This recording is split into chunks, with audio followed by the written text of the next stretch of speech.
Hello friends, my name is Upasna Singh. Today I will discuss the topic National Education Policy. National education policy, जिसे कि हम हिंदी में राष्ट्रीय शिक्षा नीति प्रणाली भी कहते हैं। राष्ट्रीय शिक्षा नीति प्रणाली 2020 जो अभी जल्दी ही आई है, इसमें हम लोगों को बहुत बड़े बदलाव देखने को मिले हैं।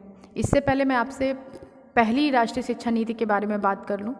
हमारी जो फर्स्ट नेशनल एजुकेशन पॉलिसी थी वो 1968 में आई थी। इंदिरा गांधी गवर्नमेंट के द्वारा उसे इम्प्लीमेंट किया गया था और कोठारी कमीशन ने उसका प्रस्ताव रखा था। और हमारी जो सेकंड नेशनल एजुकेशन पॉलिसी थी वो 1986 में आई थी, जो कि राजीव गांधी गवर्नमेंट के द्वारा इम्प्लीमेंट की गई थी। और उस 1986 वाली पॉलिसी में थोड़े मॉडिफिकेशन भी किए गए थे, थोड़े बदलाव किए गए थे, जो कि 1992 में पीवी नरसिम्हा राव के द्वारा किया गया था। पीवी नरसिम्हा राव जी हमारे देश के प्रधानमंत्री भी थे। उसके बाद जो ये 34 साल के गैप के बाद हमें ये नई पॉलिसी मिली है 2020 में, इसमें बहुत ही बड़े बदलाव मिले हैं, जिसमें कि लोगों को अपॉर्चुनिटीज़ भी हैं, स्कूल्स के लिए भी अपॉर्चुनिटी हैं, टीचर्स के लिए भी अपॉर्चुनिटीज़ हैं। फर्स्ट एनईपी में क्या था? फर्स्ट एनईपी में बात की गई थी कि सभी नागरिकों को शिक्षा मुहैया कराई जाए, 6 से 14 साल तक के सभी वर्ग के बच्चों को फ्री शिक्षाएँ प्रदान कराई जाएँ, और 3 भाषाओं के साथ विदेशी भाषाओं को भी शामिल करने की बात की गई थी। 3 भाषाएं हमारी क्या थी? 3 भाषाएं हमारी हिंदी, इंग्लिश, रीजनल लैंग्वेज मतलब कि क्षेत्रीय भाषा, मदर टंग बच्चों की। और जो सेकंड एनईपी थी 1986 वाली, इसमें इन्हीं पॉइंट्स में कुछ चीज़ों को और बढ़ाया गया था, जैसे कि फोकस किया था उन्होंने कंप्यूटर पे, कंप्यूटर की शिक्षा दी जाए, लाइब्रेरी प्रोवाइड की जाए बच्चों को, हॉस्टल प्रोवाइड किए जाए बच्चों को, जिससे कि कोई दूर का बच्चा किसी स्कूल में जाना चाहता है तो वो वहाँ जाके आराम से पढ़ सके। और सबसे बड़ी चीज़ जो थी सेकंड एनईपी में हमारी, वो ये थी कि महिला अशिक्षा को दूर करने के लिए बात की गई थी। क्योंकि उस टाइम पे क्या होता था कि लोगों की थिंकिंग ये होती थी कि लड़कियां घर से बाहर नहीं जाएंगी, वो नहीं पढ़ेंगी, क्योंकि उन्हें घर में ही रहना है, घर के काम करने हैं। तो इन जो चीज़ें थी, इनको दूर करने के लिए महिला शिक्षा पे पूरी तरह से फोकस किया गया था कि हर घर की हर लड़कियां विद्यालय आएँ और पढ़ें। और जो हमारी तीसरी राष्ट्रीय शिक्षा नीति प्रणाली अभी 2020 में आई है, जो अप्रूव हुई है 29 जुलाई को, उसके बारे में मैं आपको बता दूं कि 2020 की नेशनल एजुकेशन पॉलिसी को किसने अप्रूव किया है, किसके द्वारा बनाया गया है, किन किन बातों पे फोकस किया गया है। तो सबसे पहले मैं बात करूं तो इसको अप्रूव किया गया है केंद्रीय मंत्रिमंडल के द्वारा, यूनियन कैबिनेट के द्वारा 29 जुलाई 2020 को। और इसका जो ड्राफ्ट बनाया गया है, मतलब कि प्रारूप इसका तैयार किया गया है, वो डॉक्टर के कस्तूरी रंगन कमेटी के द्वारा तैयार किया गया है। और जो हमारी 2020 की नेशनल एजुकेशन पॉलिसी, इसने फोकस किन किन चीज़ों पे किया है, तो मैं बताऊं, इक्वलिटी पर फोकस किया गया है, मतलब कि समानता, कि सभी बच्चों को समान शिक्षा दी जाए, सभी वर्ग के बच्चों में समानता हो। ये ना हो कि अगर कोई बच्चा विकलांग है तो उसके लिए अलग स्कूल हो, या कोई बच्चा गरीब है तो वो किसी अलग स्कूल में जाए, जो बच्चे हाई सोसाइटी से हैं उनके लिए अलग स्कूल हो। ऐसा कुछ भी नहीं होगा। सभी बच्चे, सभी वर्ग के बच्चे, हर तरह के बच्चे, चाहे वो विकलांग हों, चाहे वो अच्छी फैमिली से हों, चाहे वो मीडियम फैमिली से हों, उन सबको एक क्लासरूम में बैठा के एक तरह की शिक्षा दी जाएगी। और क्वालिटी पर फोकस किया गया है। क्वालिटी क्या है कि हर बच्चों को अब एक क्वालिटेटिव एजुकेशन प्रोवाइड कराया जाएगा। जैसे कि सिर्फ अभी तक ये है, बहुत सारी जगहों पे था कि बच्चे रटे पढ़े और पास हो गए, ऐसा अब कुछ भी नहीं होगा। अगर बच्चों का इंटरेस्ट है कि मुझे म्यूज़िक भी सीखना है, मुझे गेम में भी जाना है, तो हर चीज़ के लिए बच्चों को अब एक सेमिनार प्रोवाइड कराया जाएगा, उनके इंटरेस्ट के हिसाब से उनको ट्रेनिंग दी जाएगी। सिर्फ कॉपी किताब पढ़ के बच्चे पास नहीं होंगे, तो अब बच्चों को एक क्वालिटेटिव एजुकेशन प्रोवाइड कराया जाएगा।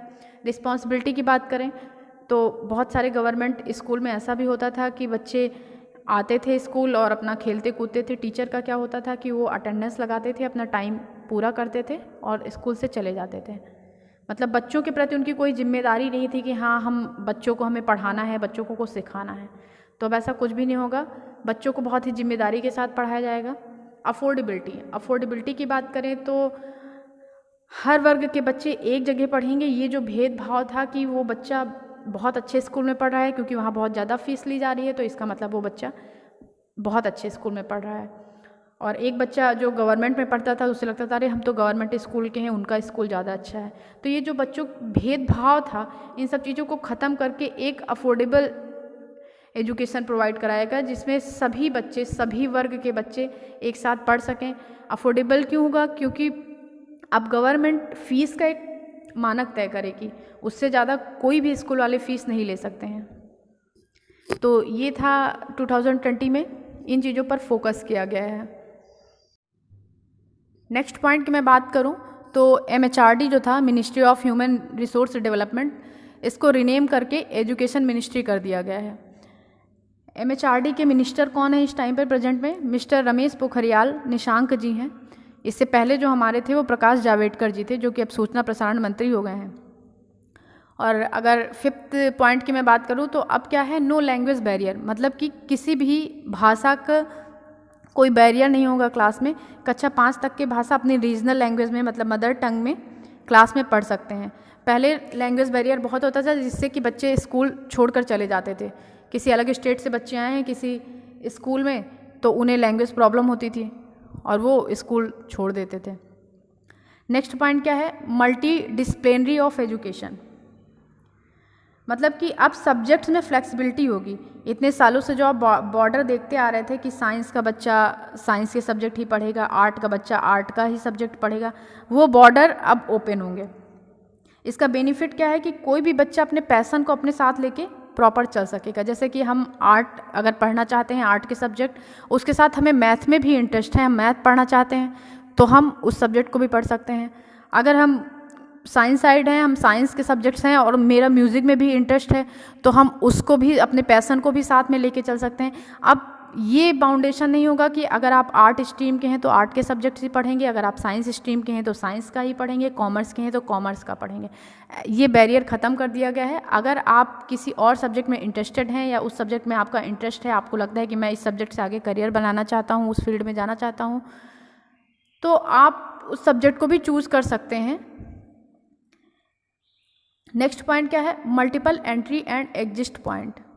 इसका मतलब क्या है, पहले क्या होता था कि अगर किसी कारण से किसी बच्चे की फाइनेंशियल रीज़न होता था, उससे उसकी पढ़ाई ब्रेक हो जाती थी या फिर कोई ऐसी सिचुएशन क्रिएट हो जाती थी जिससे कि वो अपनी नहीं कंप्लीट कर पाता था डिग्री। तो अब क्या है कि अगर हम फर्स्ट ईयर किसी भी ग्रेजुएशन में एडमिशन लेते हैं तो फर्स्ट ईयर अगर हमने किया, बीच में हमने डिच कर दिया, फर्स्ट ईयर में हमें सर्टिफिकेट मिलेगा।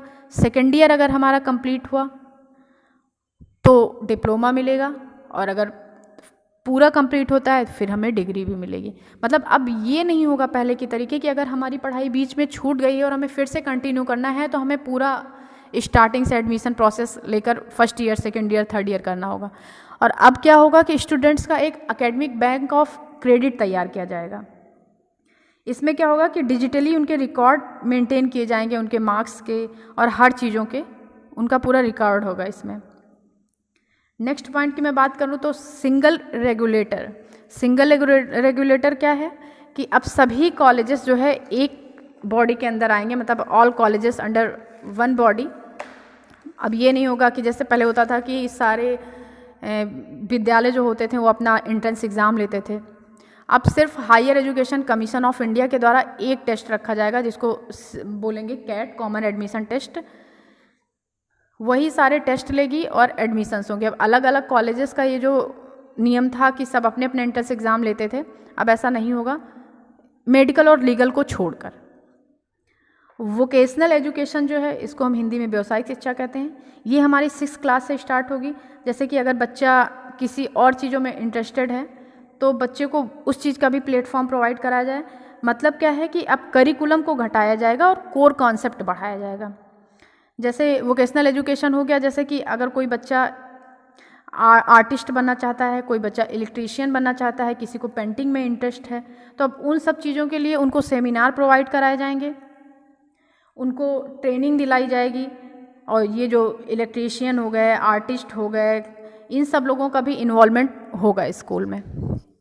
नेक्स्ट पॉइंट है हमारा डिजिटलाइजेशन। मोदी जी तो बहुत पहले ही इंडिया को डिजिटल बनाना चाहते थे, डिजिटल इंडिया बना ही रहे हैं। अब इसका बढ़ावा और ज़्यादा मिलेगा। डिजिटलाइजेशन मतलब आप ये समझ लीजिए, जैसे अगर एक टीचर है, अगर वो क्लासरूम में पढ़ा रहा है तो फिजिकली तो वो एक ही जगह प्रेजेंट होगा, लेकिन डिजिटलाइजेशन में क्या होगा। नेक्स्ट पॉइंट हमारा क्या है, रिवैम्प्ड ऑन बोर्ड एग्ज़ाम। मतलब कि बोर्ड एग्ज़ाम जो होते थे उनमें कई तरह के सुधार किए जाएंगे, स्किल्स पर फोकस किया जाएगा, सेमेस्टर सिस्टम किया जाएगा, डिफरेंट टाइप एग्ज़ाम कराए जाएंगे। सेमेस्टर सिस्टम में क्या होगा कि आपका सेमेस्टर वाइज कर दिया जाएगा, जिससे एक सेमेस्टर में आपका डिस्क्रिप्टिव एग्ज़ाम हो सकता है और एक सब्जेक्ट में आपका ऑब्जेक्टिव एग्ज़ाम हो सकता है। अब पेन पेपर टेस्ट के अलावा होलिस्टिक डेवलपमेंट पर भी फोकस किया जाएगा। नेक्स्ट पॉइंट है हमारा लोक विद्या।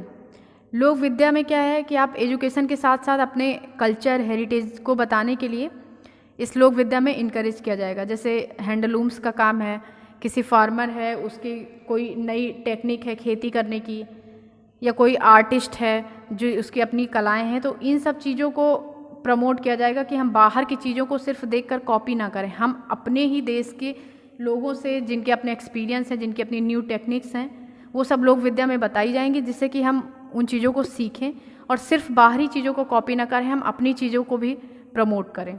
ये लोक विद्या में बताया जाएगा। और जो ये न्यू फॉर्मेट आया है, पहले क्या था हमारा कॉन्सेप्ट, ओल्ड कॉन्सेप्ट हमारा 10+2 वाला था कि हर जगह पर 10+2 की डिमांड होती थी। अब इसको चेंज करके 4 पार्ट में डिवाइड कर दिया गया है, 5+3+3+4। मतलब जो हमारा फर्स्ट स्टेज होगा वो 5 ईयर का होगा, जो सेकंड स्टेज होगा वो 3 ईयर का होगा, थर्ड स्टेज वो भी हमारा 3 ईयर का होगा, और जो फोर्थ स्टेज है वो 4 ईयर का होगा। फर्स्ट स्टेज में हमारा क्या होगा कि 3 से 8 साल तक के बच्चों को फर्स्ट स्टेज में लिया जाएगा। इसमें क्या होगा कि हमारा प्रेप, फिर नर्सरी, केजी, फर्स्ट, सेकंड, मतलब ये 5 साल के बच्चों का प्रोग्राम हो गया 3 से 8 साल के बच्चों के लिए। इसमें बच्चों को खेलते कूदते हुए पढ़ाया जाएगा। जैसे छोटे बच्चे हैं वो खेल कूद से ज़्यादा सीखते हैं, तो उनको खेल कूद के माध्यम से पढ़ाया जाएगा। इसको फाउंडेशनल ईयर भी कहा जाएगा। सेकंड स्टेज क्या है हमारी? सेकंड स्टेज में हमारे 8 साल से 11 साल के बच्चे आएंगे। उसमें 3 से 5th क्लास तक का होगा, 3rd, 4th, 5th 3 साल का ये प्रोग्राम हो गया, ये प्रेपरेटरी होगा। और जो हमारी थर्ड स्टेज है वो भी 3 साल की है। उसमें 6 से 8th क्लास के, मतलब 6, 7th, 8th 3 साल हो गए। इसमें 11 to 14 ईयर के बच्चे आएंगे, ये इनकी मिडिल स्कूलिंग होगी। और हमारी जो 4th स्टेज है उसमें 4 साल का प्रोग्राम आएगा, मतलब 9th से इंटर तक, 9th, 9, 10, 11, 12, तो 14 to 18 ईयर ये इनकी सेकेंडरी स्कूलिंग होगी। तो ये है हमारा न्यू फॉर्मेट। 10+2 के कॉन्सेप्ट को रिप्लेस कर दिया गया है और हमारा ये न्यू कॉन्सेप्ट लाया गया है। हायर एजुकेशन के चेंज हमने आपको बताए थे, जिसमें multiple entry and exit point था। वो यही था कि फर्स्ट ईयर ब्रेक करने पर आपको सर्टिफिकेट मिलेगा, सेकेंड ईयर में डिप्लोमा मिलेगा, थर्ड ईयर में डिग्री मिलेगी। अगर 4th ईयर प्रोग्राम है जैसे बीटेक वगैरह, तो इसमें क्या है आपको डिग्री प्लस रिसर्च सर्टिफिकेट मिलेगा कि अगर आप रिसर्च के लिए आगे जाना चाहते हैं, पीएचडी वगैरह करना चाहते हैं, तो अब आपको एमफिल करने की ज़रूरत नहीं है, एमफिल को हटा दिया गया है। एक सबसे अच्छी चीज़ क्या हुई है इसमें कि अभी तक अपने गवर्नमेंट जो जीडीपी इस पे खर्च करती थी एजुकेशन पे, वो सिर्फ 4.43% करती थी। अब क्या है कि अब इसको बढ़ाकर 6% कर दिया गया है। मतलब कि ज़्यादा खर्च होगा, ज़्यादा स्कूल खुलेंगे, ज़्यादा बच्चे पढ़ाए जाएंगे, जितने बच्चे पढ़ेंगे उतना अच्छा अपने भारत का भविष्य बनेगा। तो यही सारी चीज़ें इसमें चेंज की गई हैं। और सबसे अच्छी चीज़ एक और हुई है कि एनसीईआरटी ने जो ये एनटीटी वाले थे, इन लोगों को भी एक मौका दिया है। NCERT will develop a national curricular and pedagogical framework for early childhood care and education जिससे for children up to age of 8, NCPFECCE। ये क्या है कि पहले लोग एनटीटी करते थे, उनका सर्टिफिकेट उनको मिलता था, लेकिन अभी तक एनटीटी को इतनी इम्पोर्टेंस नहीं दी गई थी, इतना यूजफुल वो नहीं था। लेकिन अब क्या है, गवर्नमेंट उस पर फोकस करेगी, उनको भी एक इम्पॉर्टेंस मिलेगी। 3 से 6 साल तक के बच्चों को कैसे बेहतर बनाया जाए, इस पे एनसीएफ बात करेगी। इन लोगों को भी अपॉइंट किया जाएगा जिससे कि बच्चे कैसे पढ़ाए जाएं, कैसे उन्हें बेहतर बनाया जाए, कैसे सिखाया जाए, इन सब चीज़ों पर ध्यान दिया जाएगा। अब अगर टीचर्स के लिए बात कर लें कि इस नेशनल एजुकेशन पॉलिसी से टीचर्स के लिए क्या चेंज हुए हैं, तो टीचर्स का एक चीज़ हुई है टीचर्स के लिए कि जो नो एक्सेसिव ट्रांसफ़र, मतलब जो अभी तक मनमर्जी वाला ट्रांसफ़र होता था, कि जिसने चाहा अपना ट्रांसफ़र करवा लिया पैसे देके, अब वो नहीं होगा। क्योंकि अगर डेली टीचर्स चेंज होते हैं तो बच्चों का टीचर से बॉन्ड क्रिएट नहीं हो पाता है। बच्चे टीचर से बॉन्ड ही नहीं क्रिएट कर पाते हैं तब तक टीचर चेंज हो जाता है।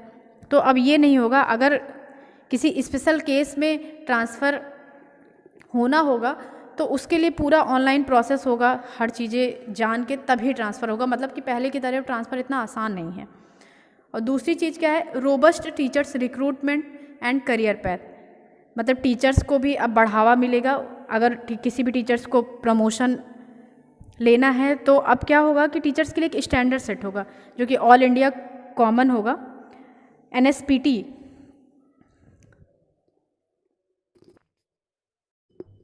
अब इस न्यू NUP में अगर हम टीचर्स के लिए क्या चेंजेस हुए हैं उनके बारे में बात करें तो फर्स्ट है नो एक्सेसिव ट्रांसफ़र।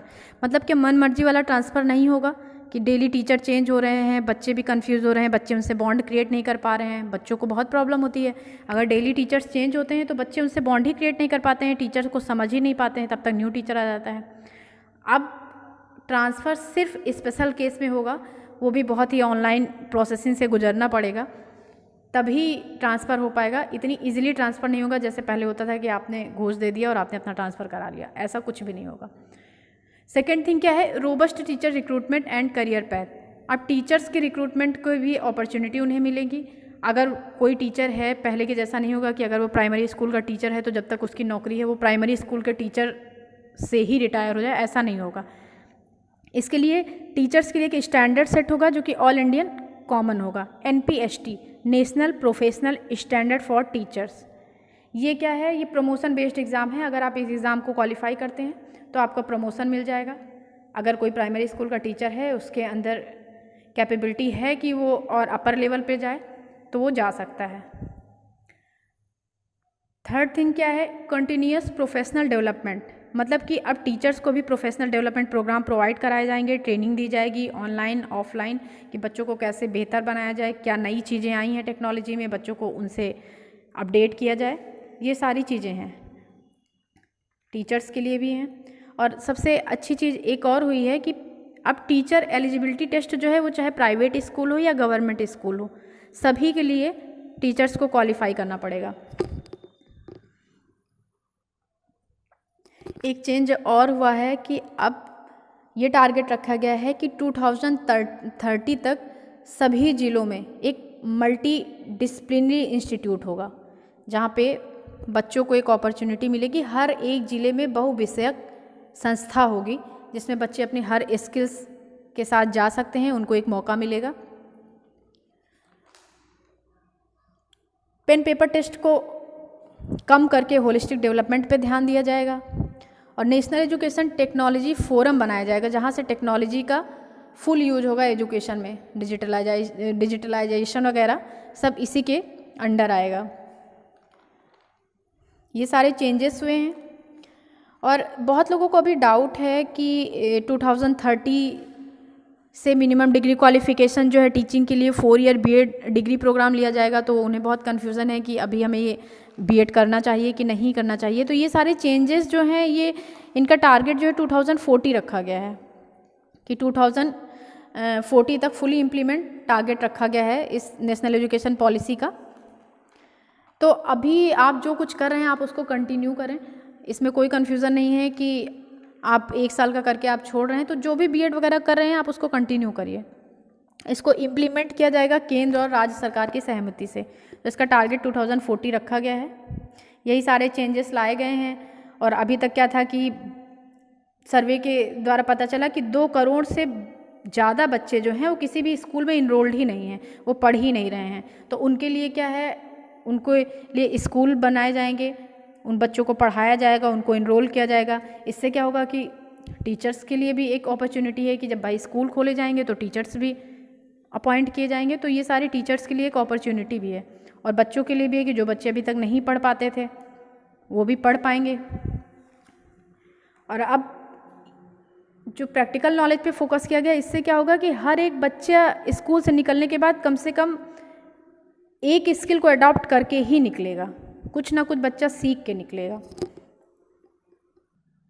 शायद इस बारे में भी बात हो रही है कि जो पहले right to free education 6 to 14 year था, जो कि 1968 वाली पॉलिसी में भी था। तो अब उसको शायद 3 to 18 ईयर कर दिया जाएगा। वैसे अभी तो इसको कंफर्म नहीं किया गया है, but may be in future इसको कंफर्म कर दिया जाए कि 3 to 18 year right to free education कर दिया जाएगा। गवर्नमेंट स्कूल जो थे और ये जो कस्तूरबा गांधी आंगनबाड़ी नवोदय विद्यालय, इन सब स्कूलों को भी बेहतर बनाया जाएगा और यही पॉलिसी उनमें भी फॉलो की जाएगी कि बच्चों को अपॉर्चुनिटीज़ दी जाएगी, उनको सीखने का, अपने इंटरेस्ट के सब्जेक्ट चूज़ करने का। तो उन सब स्कूलों में भी बहुत सुधार किया जाएगा। अब ऐसा डिफरेंस जो था कि प्राइवेट स्कूल के बच्चे ज़्यादा अच्छे होते हैं, गवर्नमेंट स्कूल के बच्चे कम अच्छे होते हैं, इन सारे डिफरेंसेस को, इन सारे गैप को कम कर दिया जाएगा। जो 34 साल के बाद हमें ये पॉलिसी, एजुकेशन पॉलिसी मिली है, इसमें बहुत बड़े बदलाव के साथ मिली है। अब आई होप कि ये 2040 तक फुली इम्प्लीमेंट हो जाए और जिन टारगेट्स को रखा गया है उनको अचीव किया जाए। तो ये थे सारे हमारे चेंजेस जो 2020 की